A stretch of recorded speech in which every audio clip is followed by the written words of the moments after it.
Mga kapatid, pag-usapan natin ang Pax Silica. Ito ay madalian lang, no? Google kayo, do your own research, no? Please study what is Pax Silica, na isang alliance ng Amerika, UK, Japan, the Netherlands, South Korea, Pilipinas, ang dami-daming bansa na nakipag-ugnayan dito. Ang sabi ay para daw puksain ang teknolohiya na binigay ng China.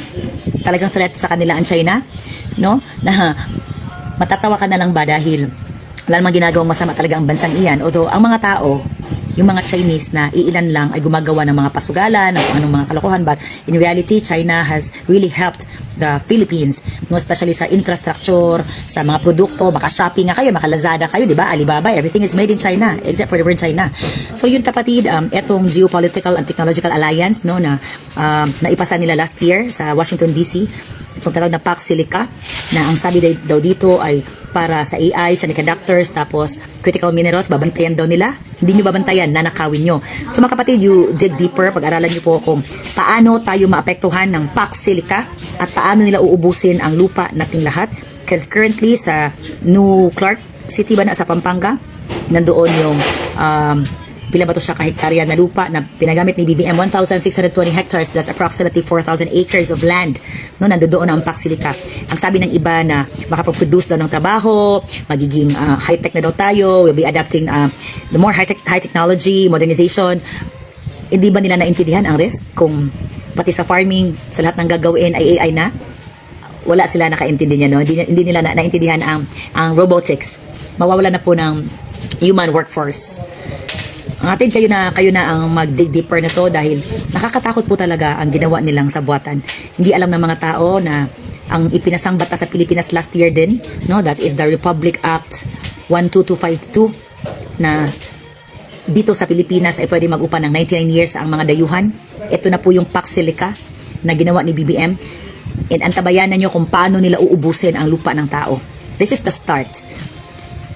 The RA 12252, the Pax Silica, the connivance of the America and the Philippines, where in the Philippines, the Republika ng Pilipinas Incorporated, no, ay tuta, puppet, kontrolado ng Amerika sa magitan ng pagrehistro natin sa Securities and Exchange Commission ng United States under CIK 1030717, kaya mauubos ang lupa natin.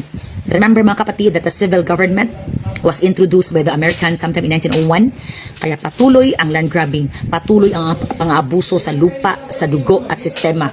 At sa dugo, nandito din sa Pilipinas ang VIP, no? The Vaccinations and Virology Institute of the Philippines. Pinasa ang batas na iyan. So gagawa sila sa bakpak na sakit ng bakuna, turukan nila ang tao. Magkanda matay ang tao, sa lupa iiyak ang tao, mawala ng bahay, mawala ng tahanan, mawala ng trabaho. Dahil nandito na po ang na kinatatakutan natin lahat na wala nakakaalam sa kanilang mga motibo. Paunti-unti, no, in the guise of kanakunong modernization, but it is not, it is their bulsa, it is control. Kuha ninyo, kaya ipakalat nyo itong mga kapatid at aralin ninyo kung ano pa ang mangyayari sa alliance ng US, ng Pilipinas at ng ibang bansa, kung paano nila kontrolin ang mga tao na walang kaalam-alam, walang paalam, walang FPIC. Please study, because this technological, etong mga possible disadvantages sa Pax Silica na technological dependency, loss of digital sovereignty, tapos etong resource extraction risk, lahat ng minerals kukunin nila kapatid, environmental damage, pagpapanggap nila, etong DNR nagsabi na meron tayong nangangamba tayo magka water shortage, tapos ang DOE, the Department of Energy, nangangamba din daw magkaroon ng energy shortage. Grabe yung mga shortages nila, no? I mean, paandar nila. Grabe ang environmental damage na magagawa nitong Pax Silica sa atin. Tapos, nandito din yung isusurvey na nila, wala tayong kalayaan, wala na tayong privacy dahil there will be surveillance expansion, tapos geopolitical tension, etong 9 active EDCA sites nandito sa Pilipinas, kaya nakapwesto talagang Amerika. We are not sovereign, we are not totally free.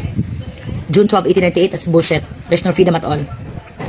Then, alam niyo po, ito talagang land and infrastructure displacement, people will be displaced, humans at itong mga indigenous peoples, the natives of the land will be displaced again and again. Ang mga tao na may titulo na paalisin nila, palayasin, it will happen. Ito habang buhay ito kapatid, no? Lifetime na itong abuso.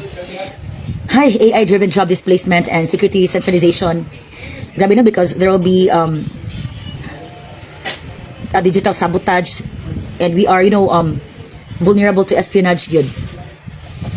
Hindi ko maintindihan kung bakit hindi dito maintindihan ng ibang tao ang disadvantages ng Pax Silica at ng iba pang sabi nila na modernization na gagawin ng Amerika. Amerika? Sabi nila mas mabuti daw na colonize tayo ng Amerika, ng Espanya. Itong lahat nangyayari sa atin ngayon, this is part of the colonization. No? Colonization, civilization, lahat ng to kapatid ay abuso. This is oppression, this is exploitation. You just don't get it kasi hindi nyo naramdaman. Komportable sa inyong mga buhay. You think na pagkain nyo ng Jollibee, ng McDo, lahat ng mga fast food ay hindi po yan control? Lahat ng kinakain natin, the GMO, genetically modified organisms, hindi yan isang uri ng abuso? Hindi nyo maintindihan mga kapatid dahil hindi ba kayo naglalakbay? No? And akala nyo, comfortability yan. Komportable kayo na ito yun buhay na easy lang. Hindi nyo alam na pinapatay kayo. Fast food, fast life. Etong luxury na binibigyan nila, comfortability, yan ang pumapatay sa atin lahat. Kasi hindi naman naugnat ating mga puso ba, hindi tayo gumagalaw. Akala natin pag nakaupo lang tayo sa ating computers, no, we are doing remote jobs, work from home jobs, call center jobs, contact center jobs, akala nila na okay yun. It's not okay. Kasi sedentary lifestyle, yun ang pumapatay sa atin. Kaya madami nagiging obese, madami nagkakasakit sa puso, sa kidney, sa atay, lahat. Baliktad ang trabaho, hindi makatulog sa gabi, instead of sleeping at night, nagtatrabaho sa gabi. Everything that they introduce to us is killing humanity. You just don't get it. Kasi akala nyo nga, komportable kayo. And this is life. This is not life, mga kapatid. What they've been introducing to us is actually killing all of us. Now, please do study Pax Silica, land grabbing, lahat ng Republic Act, lahat ng batas. Nag-start yan sa panahon ni Bongbong Marcos. Lahat ng pang-aapi nila kapatid, aralin nyo po. At maghanap din po kayo ng paraan. Kindly find means kung paano natin ito masugpo ng sabay-sabay. I understand that unification is difficult these days kasi magkaiba tayo ng utak, magkaiba tayo ng indoctrination, ng education, magkaiba tayo ng pananaw. But magkaisa po tayo mga kapatid na tama na ang abuso sa lupa, sa dugo at sistema. Please po,